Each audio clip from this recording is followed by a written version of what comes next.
Publishing for Profit podcast is brought to you by Ghostwriters & Co. Earn more money by publishing better content and learn how to increase your thought leadership so you can build your brand. Head over to ghostwritersandco.com for more information. That's ghostwritersandco.com. And now, your host, Joel Mark Harris.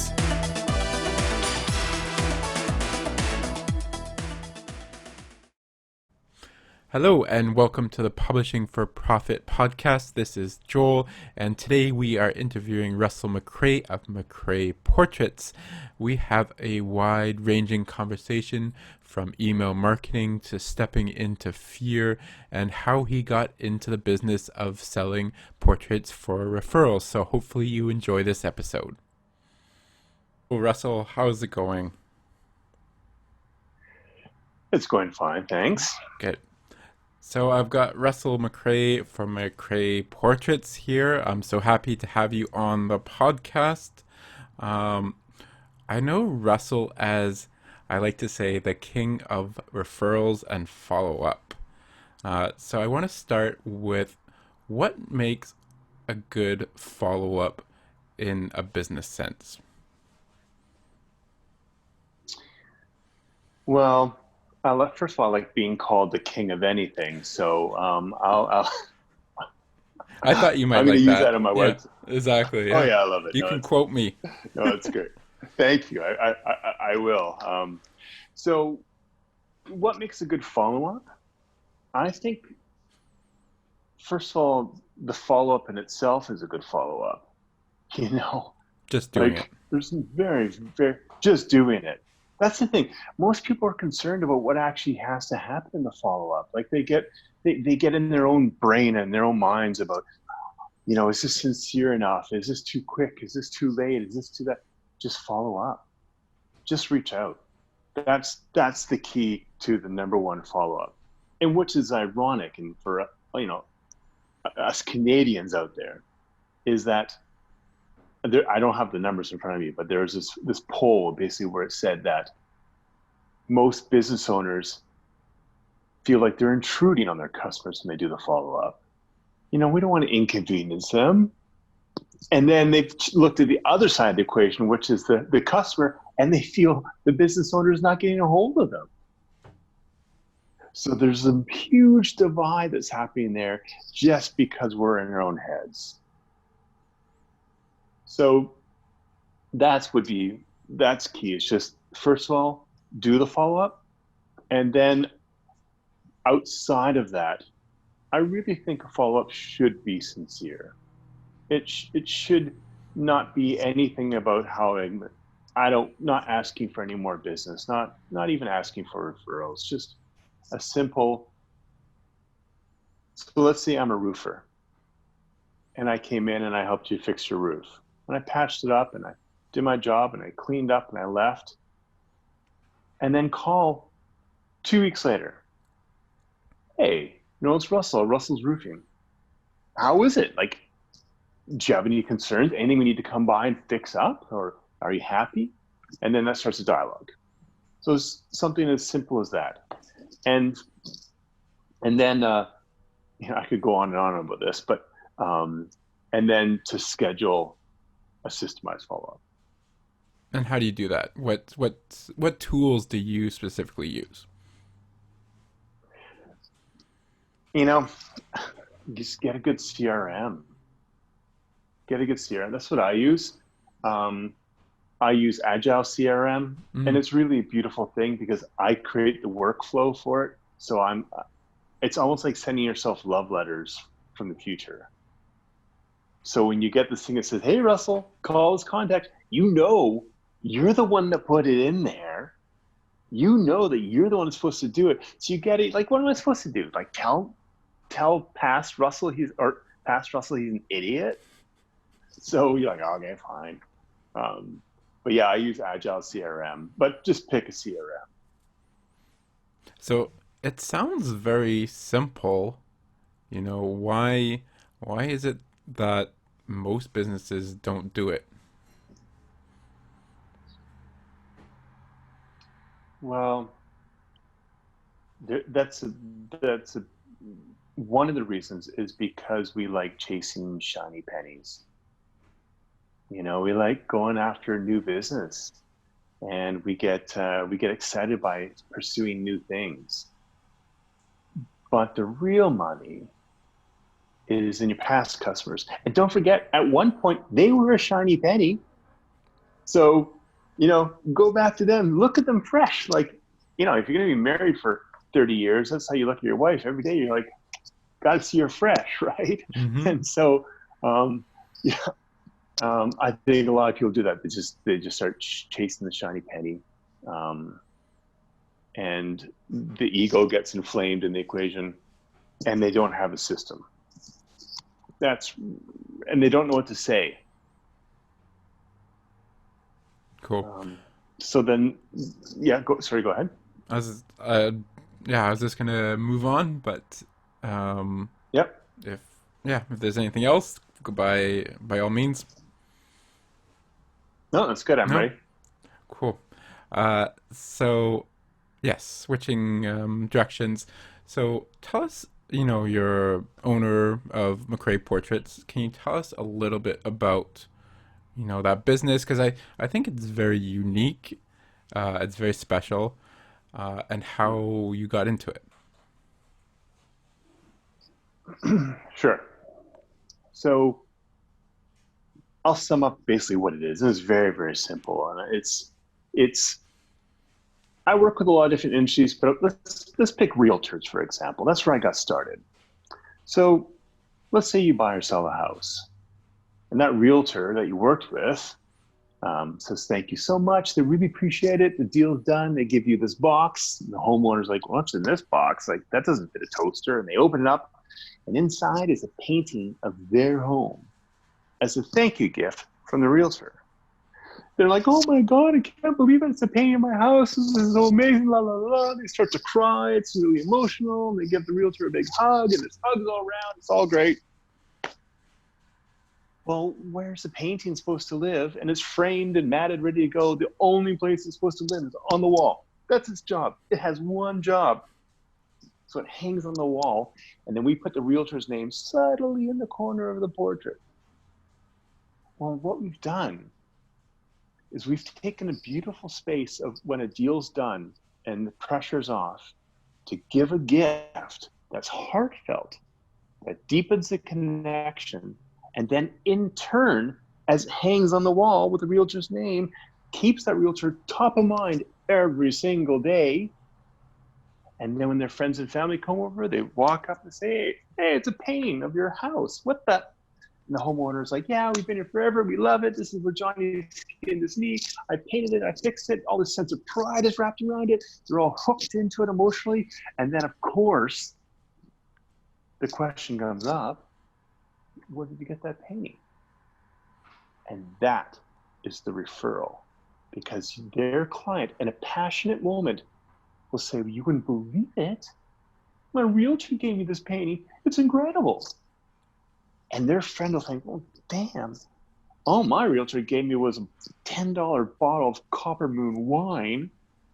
I don't even drink wine. I don't feel that way about anybody I've worked with. And because they have that sense of longing for that relationship, that referral becomes cemented because they want that feeling. They have to want the feeling the other person has. Otherwise, it's just talk. It's not a true referral, because referrals take action, and then that's into the referral. So that's what we do. That's so cool. I love it. Yeah. Thank you. I know for a fact that most, I guess, gifts that you get through business transactions are all junk. I'm just gonna, say what it is. Totally. They're, of course. like they're cheap, chocolates or cheap, wine, as you mentioned. I think that paintings are, especially the one that you gave me, we talk about that all the time, and it's on the wall, and it's in my sister's living room, and Huh. people will comment on it, and I get to talk about you too. So I mean, it's actually something that people use, and it's a conversation starter, which I think is what you want. But Exactly, you really do. yeah, why? Like, how did you come up with this idea of portraits? Yeah. So, all right. Um, I'm a fourth generation artist. I went to art school, did my thing, and it was a hard gig being an artist. Like it's tough. So then, after doing all the galleries and really not making a go of it, but not monetarily, I stopped and I quit. And then I went off and I started an internet company when I was 27, and then I pursued that for years, and then um, after many years of that, and then I sold that company, and then I took a break for a while and kept painting, and then went off and flipped houses. The real estate market in Vancouver was taking off, so I started flipping houses for a living. And I flipped like 5 houses, and I loved it, and it was great. And every time the realtor would help me, they would walk in and they would help. I'd give them a check for $35,000 to sell my house, and they would give me nothing, or they would give me, like some realtors say, my gift is my service. No, it's not. It's your job. That's your job. So they would give me this crappy gifts. I'm like, oh my god. And then I was working on my last house, putting the last nail in, and I felt a twinge in my side. Went to the doctor, which I never do because I'm a guy. And doctor was like, hey, you know what? Half your chest is a tumor, size of Nerf football. I'm like, what? What? Are you kidding me?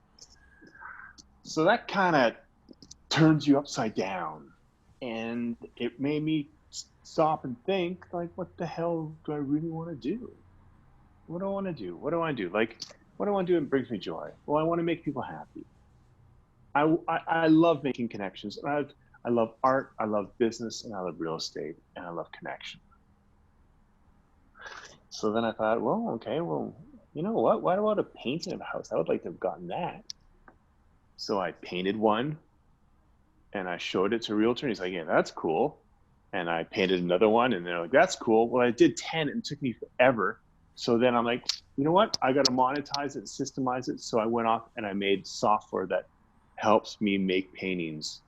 I have to make the painting still, but there's software in there that actually finishes it and really tweaks it off. And that's how I've done 15,000 of them now. So that's the story about how I started it. Yeah. That's cool. That's a good story. What was it like? So you said that you are a grew up in an artist household. What was that like? And did they? Uh, I mean, most parents, they want you to get practical jobs like a lawyer or a doctor. What were your parents like, and did they want you to pursue art? I don't think we ever even had the conversation about what I'm going to pursue. There's a few of us kids, and they just made sure that we lived to the past age of 16. So as long as we could, as Mission long as we could accomplished. walk, mission accomplished. If we could walk out of that house at 16, you're fine. So and I was always entrepreneurial. Like, I was, we grew up on a farm, and we raised rabbits, and I'm like, look, each rabbit has 4 feet. Huh, I could sell keychains. Off goes rabbit feet keychains. So I was always an entrepreneur. And so they were very supportive of me being an artist. And it's funny, I have kids now. I don't know how I feel. I'm all I basically tell my kids is you got to monetize your passion. Just monetize your passion. That's it. Like, if you can monetize it, then fill your boots. What tips would you give your kids or to anybody listening to do that? How to monetize your passion? Yeah.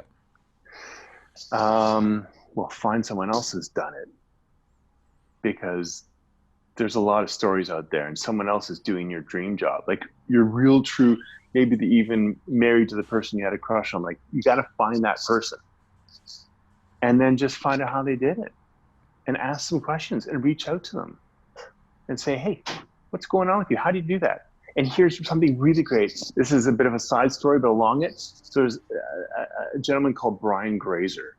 He's a huge Hollywood producer, like massive, like splash, and like you throw a dartboard at a movie in a video store, and he's been a producer behind it. Massive guy. And so I'm listening to his audiobook today, and part of his book is to be brave and reach out to anybody. Just ask some questions. So I'm like, you know what? Just before our podcast, I sent him an Instagram direct message with video saying, hey, Brian, thanks for inspiring me. That's so great. And I would love to have the opportunity to have a one-on-one Instagram chat with you. Are you up for it? It's easy as that. It's in our time, in our modern time, you have access to anybody in the world. It's unbelievable, the opportunity that sits right there. So, yeah. Have you listened to Brian Grazer's interview on Tim Ferriss? No. No. Oh, that'd be good. Yes. He talks about that principle about when he was a young I guess like PA, he would reach out to anybody. He would I believe I might be getting this story wrong, but he would after hours he would go into his boss's office and he would just call people and just call people at random and have chats with them. But really worthwhile interview. So check it out. And the best part about that is to finish that off is that he said he was hardly ever turned down. And once he met with them, people just wanted to talk about themselves and their work. And he didn't have an intention. He wasn't trying to get money. He was just actually curious, like heartfelt curious. Mm-hmm. Yeah. Yeah. So can you tell us a little, you started an internet business. Can you tell us what inspired that and what you learned along the way that you have translated into McRae Portraits? Mm-hmm. Well, this is a long time ago. Like this is back in '96. So in '96, like here we are talking on Zoom on our cell phones. But in '96, there was like, they would have commercials on TV say, go to www.//mywebsite.com. And now they're on our friggin' phones. Like put them in our glasses. So it was really just, I saw an opportunity. My friends, one of my best friends at the time said, you know what, this thing called the internet's going to take off. You want to jump in? And when you're young, you got really nothing to lose. We never have nothing to lose, but when you're young, you're not as grumpy. And so so we just started and off we went. We didn't even know what we were doing. We just started poking around. And then that was '96, so we know the internet took off, and so then and then I sold that. And what has that taught me? Was that the question? Mm-hmm. Yeah. Well, I'm just a raving fan of the internet. Like I think every day I never, ever take it for granted. Ever take it for granted. I see my kids, right? Like they're always on it. When I was a kid, we didn't have power and water. So if we didn't have water for like 2 days, we started to complain. Now my kids, once a Wi-Fi goes down, it's 3 seconds.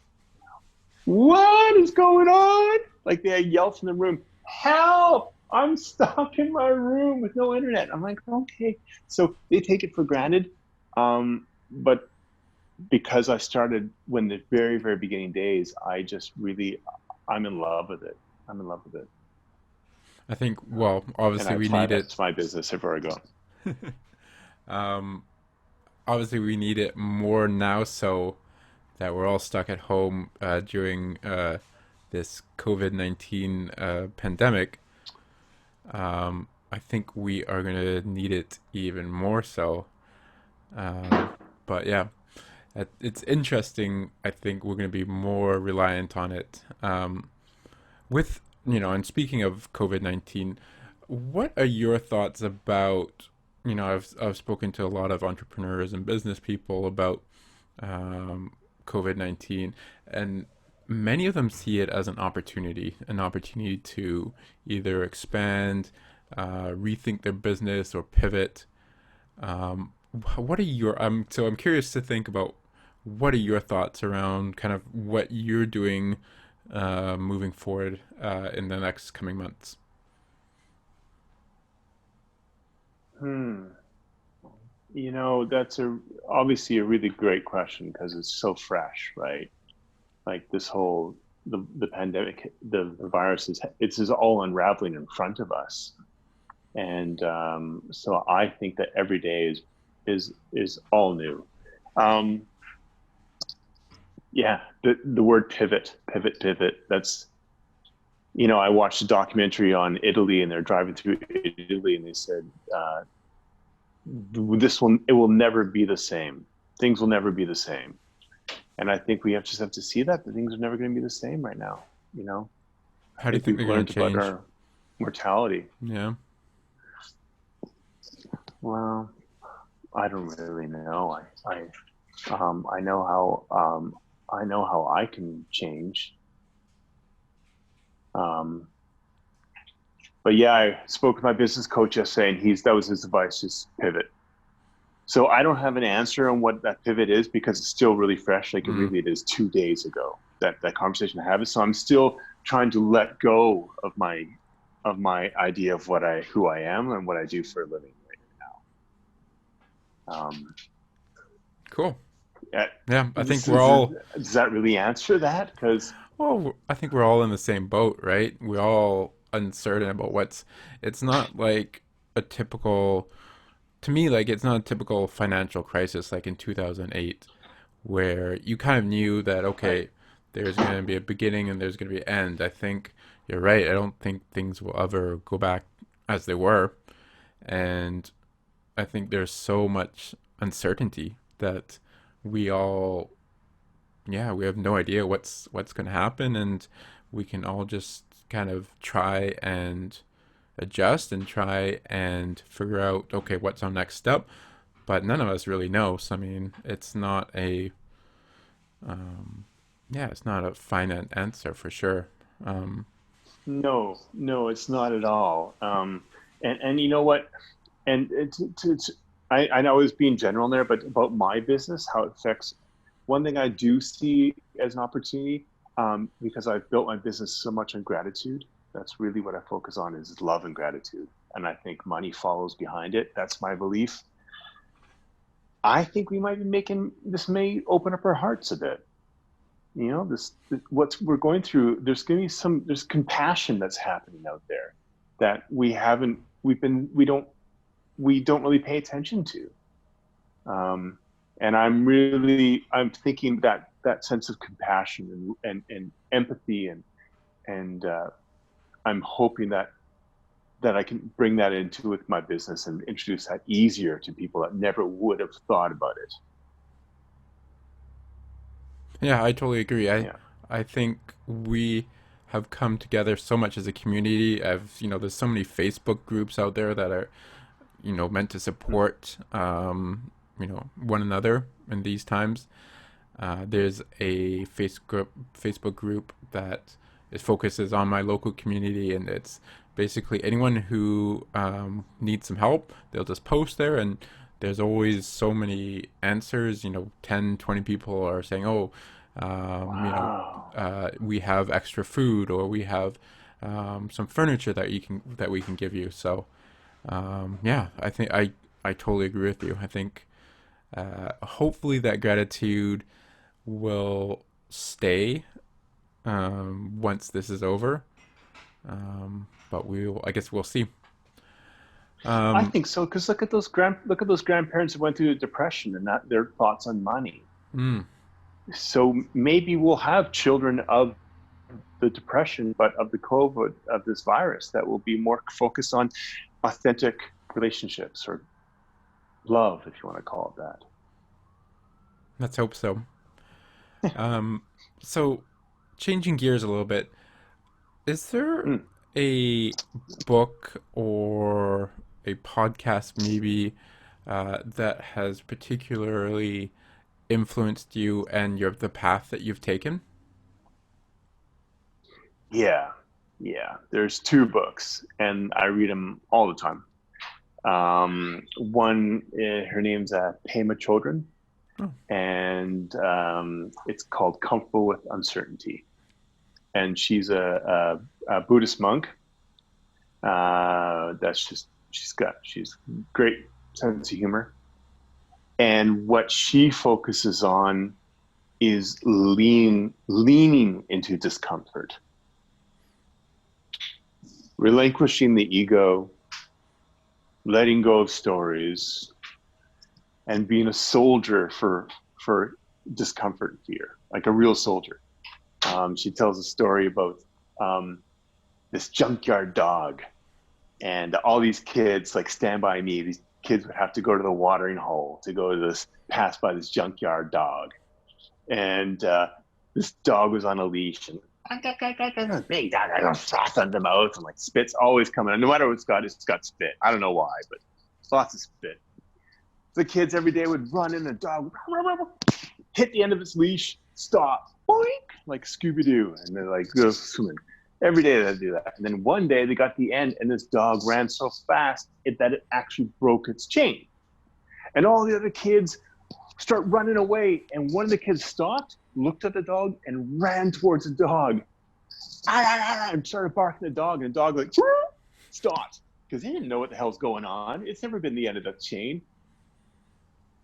And it's walking into that fear that actually creates a different reality. And that I think for entrepreneurs, maybe not all, but there's a lot of them out there, that fear is a compass that they shouldn't pay attention to. It stops them from making that call to that person you're scared to call. It stops you from doing a podcast. But yeah, so that's can you give us one of my main books. an example of a time that you've walked into fear? Just before I called Brian Grazer, like 8 minutes ago, I had tons of fear. Tons. I'm like, what the hell? He's not going to pay attention to me. And then I realized, well, actually, that's even good. If he doesn't even pay attention to me, because then I have nothing to lose. Like if he actually just doesn't even look at the video I sent him, then I'm the same as I was 15 seconds before that. So I just said, why not? Like, I have something to say. I'm kind of charming. I mean, he might. You're very charming. Get something out of the conversation. Yeah, that's all I've got. But yeah, so that's a good example. Cool. And you said you had another book? Yeah, so the other book is kind of the same lines, and it's not a business book, but it's Eckhart Tolle, The Power of Now. Mm. I read that one all the time, just because I want to separate myself from the ego. So it's not a business, like these aren't business. I do listen to business podcasts. I just finished one. There's a thing called The Library. You ever heard of it? Not the bar downtown, but like book place. You can get a library card, and you can get like free audiobooks. Mm-hmm. I was going to say it's all closed now, but you're right. You can get audiobooks. Yeah. So for all you listeners out there, there's a library. It's really great. So yeah, I started listening to audiobooks, and one is How to Be a Badass with Money. Jen Cicero. Mm. Awesome book, because it's along the same lines. It's like basically what it does is it teaches you how to break down your relationship with money. right, have totally new thoughts on money, Mm. which is the same idea as of letting go of your ego, right? Because why are people rich? Well, they just know they can be rich, and they just think they're rich, and they're totally excited about getting rich, and they make tons of money. How come some people make $400,000 a year, right? So they don't have those hurdles in a way. Yeah, Yeah. I feel like it's a mindset more than anything that, I'm worth $400,000. I think it was um was it the Wolf of Wall Street who said you basically make the amount of money, or maybe it was I can't remember, but somebody I think yeah somebody said, you basically make the amount of money that you think you're worth. If you make over that much amount of money, you will somehow find a way to decrease your salary and spend that money. Um, yeah, so I think that is an important point, and it's something that we, unconsciously live by, for sure. Abs- Absolutely. And it's just it's kind of it's so ridiculous. It's kind of humorous, right? Like it feels like magic land. You can just make whatever you want to make, but it's so true.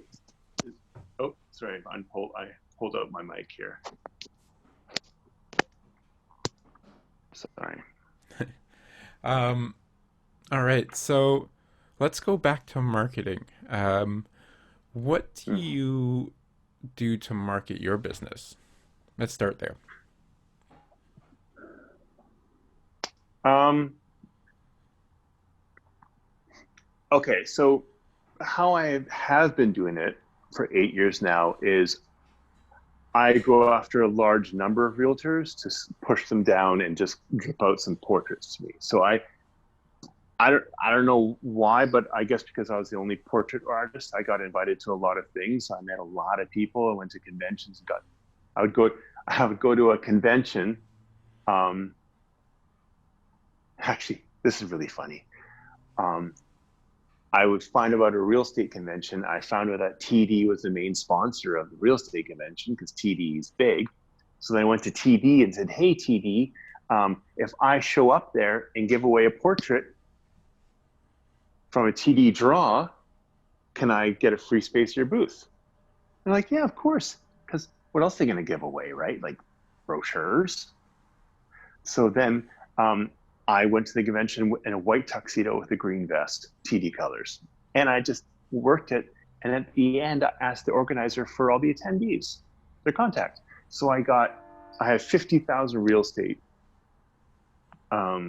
contacts. Okay.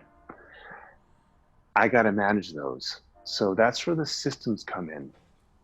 So I have my drip email campaign system. I have my agile CRM system. I have my social media posting system, which is later.com. I have those three things, and they're all tied in with Shopify, all through Shopify. Shopify is my key. So with those things, I can send out 10,000 emails at a time.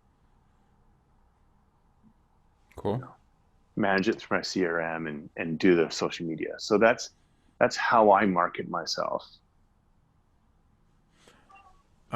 Okay, so what can you tell us a little bit about the emails you send out? Because I think they're Mm, fantastic. I always glean so mm, much from them, and they're super effective.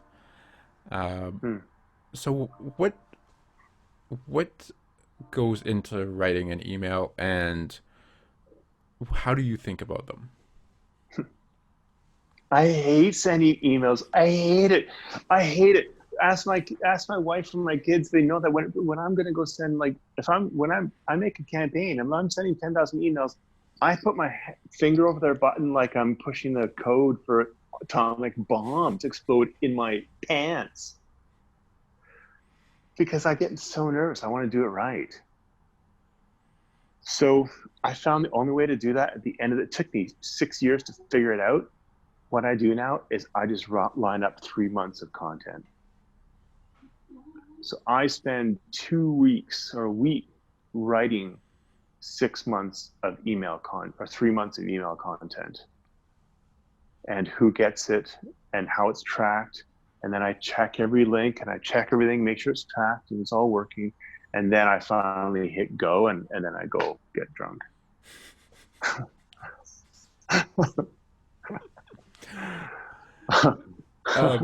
So do you mind if I get really granular and like mm, how do you come up with your topics, your subject headlines? What sort of content do you send out? yeah, so that's the fun part. So what I do is I find an article that I really like, that I'm really passionate about. So Tom Power from the CBC, he wrote this beautiful article. He did a bunch of articles about giftertizing, which is giving gifts that promotes your stuff, which is all about me. So I listened and re-listened to his podcast and the articles, and then I took them and I broke that into my own words, my own thoughts, into 9 emails. 9 emails. So, and the way to structure an email, in my opinion, is you you send him an email. Hey Joel, this is really great article about how Air Canada created advocates. It's an awesome story. Click here to keep reading. And they click there. Or if they don't, I get it. You don't want to pay attention. You want to unsubscribe? No problem. Go ahead. Please unsubscribe. And next week, we're going to talk about how Van City won 1,000 members by giving a gift. So that gives them a chance. They know what's happening. And then they click on more, and it takes them to a blog post that has that content. So I write the 9 contents, and then I turn those 9 contents into 9 blog posts. And then I take those blog posts and I convert them into short snippets, and then I email the short snippets. Right? It's easier that way, because each thought because you got to start with an arrowhead. You got to like, whoa, hey, you want to see this content? Like, okay, and they click on it, and then they can do whatever the hell they want. Yeah. Cool. I think one thing that really captures my attention with your emails is the storytelling. Do you think about the stories you're trying to tell in your emails, like the one you just mentioned with Air Canada?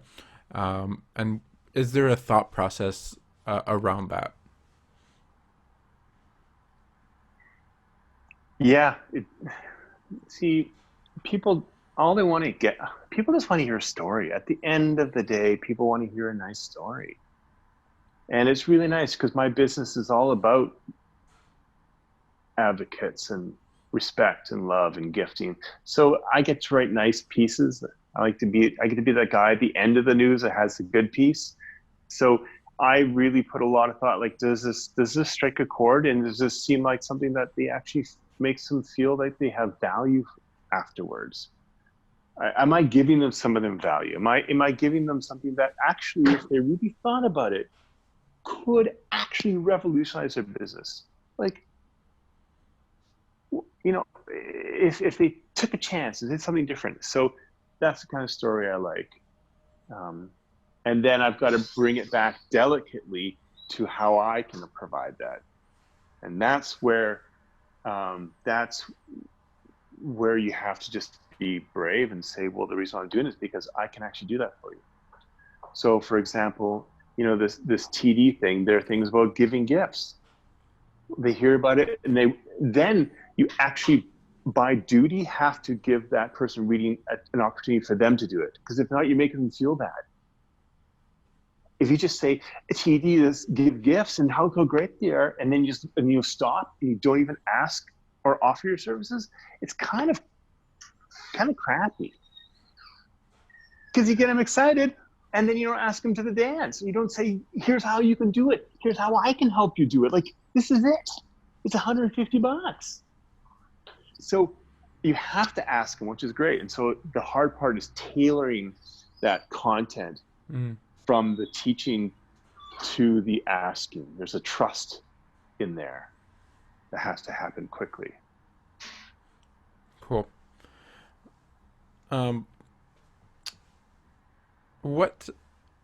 So you used basically networking, email marketing.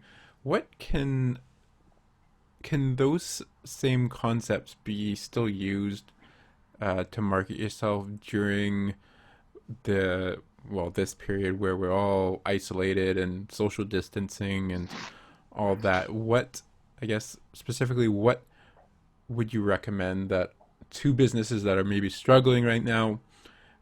They know that they need to market. What should they do? Instagram. Like Facebook and Instagram traffic is up 50%.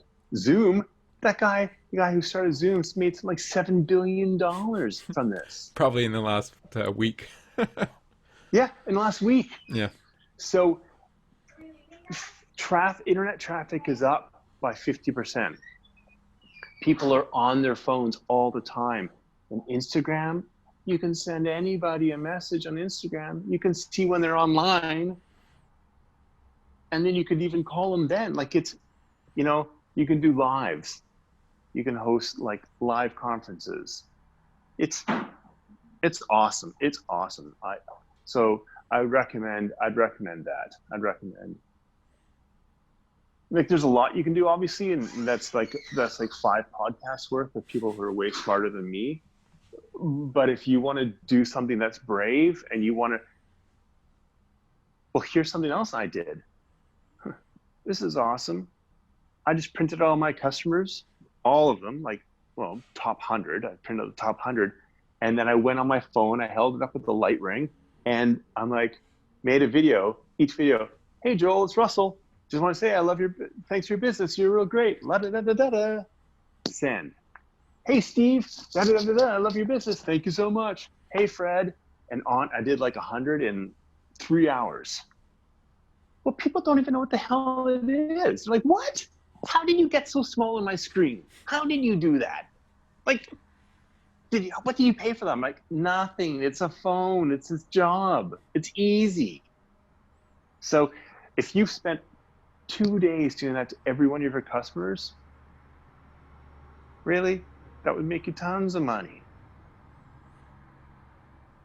Yeah, it's all about the follow-up again, right? Oh, yeah, I guess so. Yeah, totally. Yeah. Yeah. What is it? With that saying, you gotta if you think you're too small to be seen, try being in a tent with a mosquito.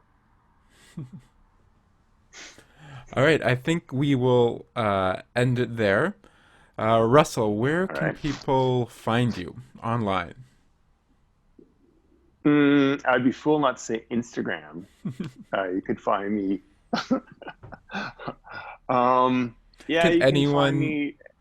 Can anyone send you a video message on Instagram? Anybody. I want everybody who reads this to send me a message on Instagram, because that proves you actually listened to the last part of the conversation. There you go. So there, and just go to McRaePortraits.com, and it's McRaePortraits.com, and you can just find me from there. That's the portal to my connection. Perfect. Well, Russell, thank you so much for being on the show. I appreciate your time, and we will talk later. Thank you. I appreciate it. It was fun. Bye for now. Okay. Thanks, Joe.